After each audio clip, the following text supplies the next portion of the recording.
Welcome back once again. आज हम अपने इस वीडियो में करेंगे class 9th Kaveri how I taught my grandmother to read के क्वेश्चन आंसर्स। तो चलिए वीडियो स्टार्ट करते हैं। Reflect and respond.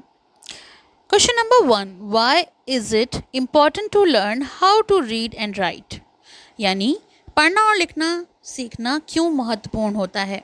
Answer: It is important to learn how to read and write because it helps us to gain knowledge, become independent, and express our thoughts. It also helps us make better decisions and not depend on others. तो पढ़ना और लिखना इसलिए महत्वपूर्ण होता है क्योंकि इससे हमें ज्ञान प्राप्त होता है, हम आत्मनिर्भर बनते हैं और अपने विचार व्यक्त कर सकते हैं। ये हमें अच्छे निर्णय लेने में मदद करता है और दूसरों पर निर्भर नहीं रहने देता। Second question, answer the following questions. First one, which language do your grand parents और एल्डरली रिलेटिव्स स्पीक। तो आपके दादा दादी या बुज़ुर्ग कौन सी भाषा बोलते हैं। तो ये आप खुद भी अपने शब्दों में लिख सकते हैं। Otherwise the answer is my grand parents speak Hindi and our local language. Second one, how do they spend their time? How do you spend time with them? वे अपना समय कैसे बिताते हैं, आप उनके साथ कैसे समय बिताते हैं। Answer: they spend their time praying, watching television and talking with family members. तो वे अपना समय पूजा करने में, टीवी देखने में और परिवार के सदस्यों से बात करने में बिताते हैं। I spend time with them by talking, listening to their stories and helping them. और मैं उनके साथ बातें करके, उनकी कहानियाँ सुनकर, उनके द्वारा कहानियाँ सुनकर और उनकी मदद करके समय बिताता या बिताती हूँ। Question number 3, what is your favourite experience with them. तो उनके साथ आपका पसंदीदा अनुभव क्या है। Answer: My favorite experience is listening to stories from my grandmother and spending time with her.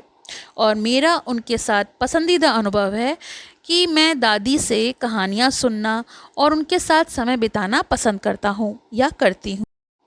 Question number 4, What is something that the elderly in your family cannot do easily but enjoy watching you do?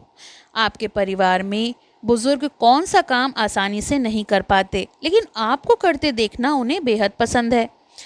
Answer: they can not use mobile phones और read easily but they enjoy watching me study and use technology. वे mobile चलाना या पढ़ना आसानी से नहीं कर पाते लेकिन मुझे पढ़ते और टेक्नोलॉजी का उपयोग करते, तकनीक का उपयोग करते देखना उन्हें अच्छा लगता है। थर्ड वन है match the highlighted word with meaning. तो यहाँ पर कुछ वर्ड्स दिए थे जिनको उनके मीनिंग के संग मैच करना था। फर्स्ट है प्रोटोगोनिस्ट यानी मेन कैरेक्टर, मुख्य पात्र। सेकंड वन है डिबेट यानी डिस्कशन, चर्चा करना। एपिसोड का मतलब होता है a part of a story, कहानी का एक भाग। Community, people living in one particular area, किसी विशेष क्षेत्र में रहने वाले लोगों को कम्युनिटी कहते हैं, समुदाय। कॉन्सेंट्रेशन मतलब होता है फोकस यानी एकाग्रता। ईगरली, एक्साइटेडली, उत्साहपूर्वक। कन्विंसिंग का मतलब होता है बिलीवेबल यानी विश्वसनीय या प्रभावशाली। गाइडेड मतलब होता है direct. Check your understanding part 1। First question है complete the cause and effect table. कारण और परिणाम का जो टेबल है, जो तालिका है, उसे पूरा करना है। फर्स्ट है कॉज। तो कॉज दिया है यानी कारण है transport system was not good, परिवहन व्यवस्था अच्छी नहीं थी। इफेक्ट, उसके प्रभाव क्या थे। The morning papers arrived late and magazines came one day late. इसका कारण, इसका परिणाम जो था वो अखबार देर से आता था और पत्रिकाएं एक दिन बाद आती थीं। अगला कारण है the grandmother never went to school. दादी कभी स्कूल नहीं गई थी। Affect, she could not read और राइट, और उसका परिणाम ये था कि वो लिखना पढ़ना नहीं जानती थी। नेक्स्ट कॉज है the grandmother listen to the story regularly. दादी नियमित रूप से कहानी सुनती थीं। उसका परिणाम था she became very interested and discussed it with her friends. उन्हें कहानी की बहुत रुचि हो गई थी, वो कहानी में बेहद रुचि दिखाती थीं और वो अपनी सहेलियों से भी उस कहानी के बारे में चर्चा करती थीं। फोर्थ है the narrator went to a wedding for a week.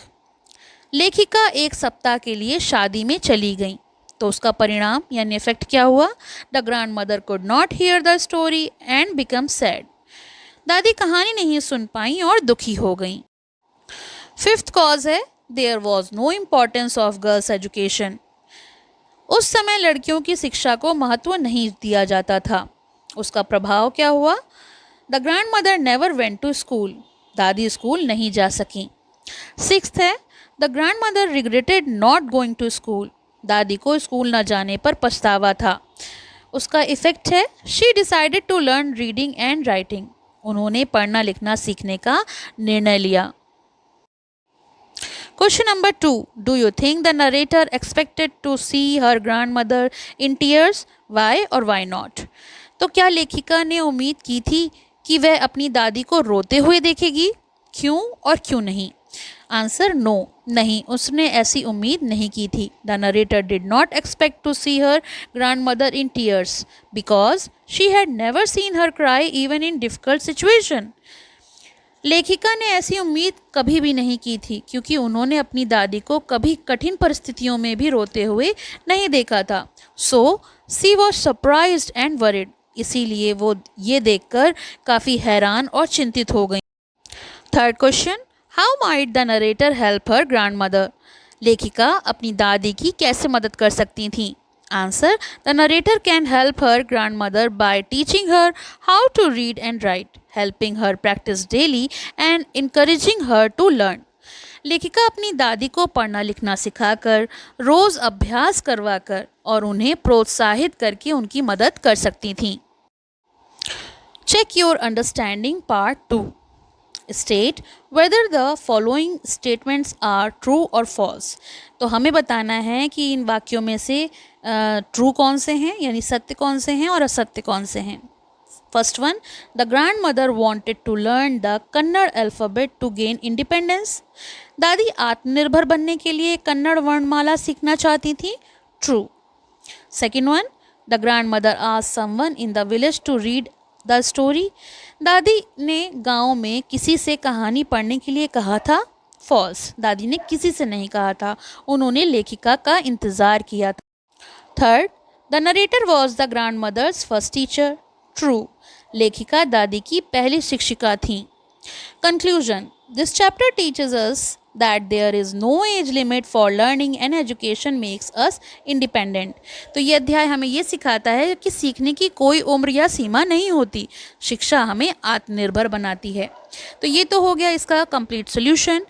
अगर आपको इसकी समरी चाहिए तो मुझे कमेंट बॉक्स में लिखकर बताइए, तो मैं आपके लिए ईजी वर्ड्स में इसकी समरी प्रिपेयर कर दूँगी। Thank you for watching, have a nice. पसंद आया हो तो लाइक करें, शेयर करें और चैनल को सब्सक्राइब करें।